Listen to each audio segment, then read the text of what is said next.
या पुढची बातमी आहे अनिल देशमुख यांच्या संदर्भात। अनिल देशमुखांनी एक सवाल उपस्थित केलाय।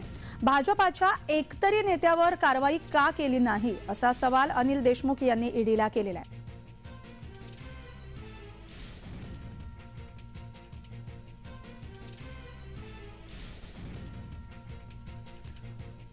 रोहित पवारांची सध्या ईडीकडून चौकशी सुरू आहे आणि या संदर्भात विविध प्रतिक्रिया येत आहेत। अनिल देशमुखांनी ईडीला सवाल केलेला आहे। भाजपाच्या एकतरी नेत्यावर कारवाई केली का असा सवाल त्यांनी उपस्थित केलेला आहे।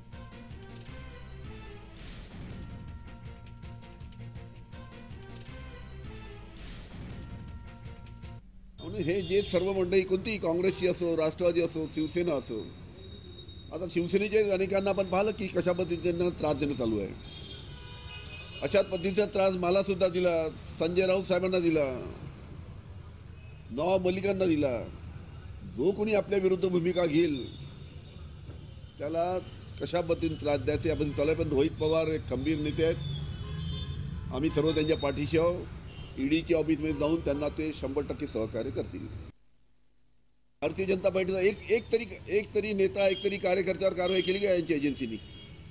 एक नाव सांगा मला की भारतीय जनता पार्टीच्या या कार्यकर्त्यावर त्यांनी कारवाई केली। फक्त विरोधकांना टार्गेट करायचं। आणि ईडीला तुम्हाला माहिती आहे, ईडीला इतके जास्ती अधिकार आहेत